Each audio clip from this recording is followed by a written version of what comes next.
교회는 사람의 손이 아닌 하나님의 손에 의해 이 땅에 세워졌습니다. 하나님은 교회를 세우기 위해 먼저 사도들을 당신의 거룩한 도구로 사용하시지요. 사도들은 하나님께 쓰임받아 가는 곳마다 표적과 기사를 일으켰습니다.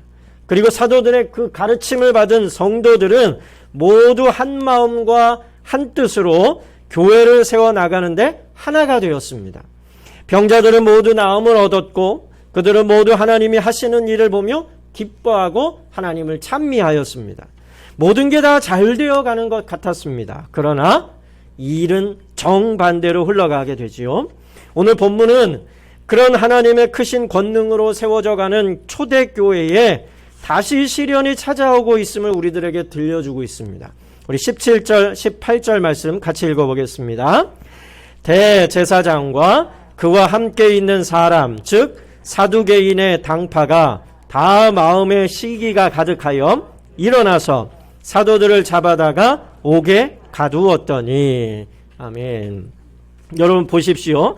대제사장과 그와 함께 있는 사람들에게 무엇이 있는지, 그들의 마음이 무엇으로 가득한지를 한번 살펴보시기 바랍니다. 그들의 마음에는 시기로 가득하였다라고 말하고 있어요. 시기는 질투로 가득하여 미워하는 마음을 가리키지요. 그런 마음으로 그들의 마음이 가득 차 있다라는 거예요. 존경과 경외심이라는 것은 찾아볼 데가 없고 시기심으로 가득 찼다라는 것이에요. 남이 잘 되는 것을 셈하고 미워하는 마음만으로 가득 찼다라는 것입니다.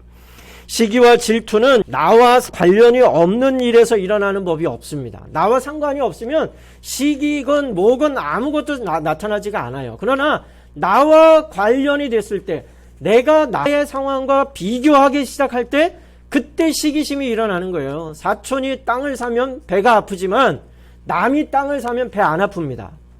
근데 사촌이 땅을 사면 배가 아픈 거예요. 왜? 나와 관련 있는 사람이기 때문에 그래요. 그저 나하고 전혀 상관없는 지구 반대편에 누가 땅을 샀다? 그러면 아무도 배 아파하는 사람 없어요. 그 사람이 누군지 모르니까. 처음에는 부러움으로 시작하다가 어느 순간 시기로 바뀌고 그 시기로 바뀌는 순간 미움으로 발전하게 된다는 것입니다. 그러면 가만두지 않게 되죠. 더 이상 두고 보지 않게 된다는 것입니다. 그래서 그들은 사도들을 잡아 감옥에 가두는 일을 서슴지 않고 버리게 되는다라는 것이죠. 여기 그와 함께 있는 이라는 말은 그의 뜻에 동조해서 그의 편에 서는 것을 말합니다. 시편 1편의 말씀으로 말하자면 악인의 꾀를 따르고 죄인들의 길에 서고 오만한 자들의 자리에 함께 앉는 것, 그게 그와 함께 있는 이라는 그 말뜻이 가지고 있는 뜻이다라는 것이죠. 왜 그들은 이런 길을 그러면 따르고 있느냐? 세상에서 그들이 가진 힘이 막강했기 때문에 그래요. 권력이라는 무소불위의 힘을 가지고 있기 때문에 그들을 따르는 것입니다. 그러나 그들에게 없는 게 하나 있죠. 그들에게는 세상의 권력은 있을지 모르지만 하나님의 권능은 그들에게 있지 않았다라는 것입니다. 하나님의 권능 아래에 있는 사람들은 어떻냐?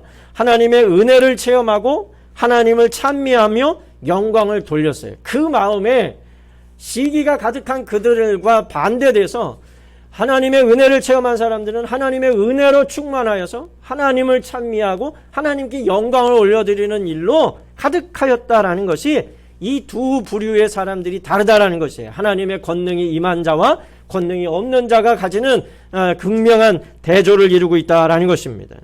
그러나 대제사장과 그를 따르는 무리들은 권력은 있었지만 권위는 없는 사람들이었습니다.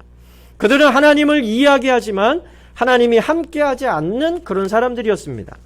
그들은 늘 하나님을 이야기하지만 하나님의 말씀을 따라 살지도 하나님께 영광을 돌리지도 않았습니다. 하나님의 말씀을 따라 살지 않는 이에게 하나님은 결코 함께하지 않으심을 믿으시기 바랍니다.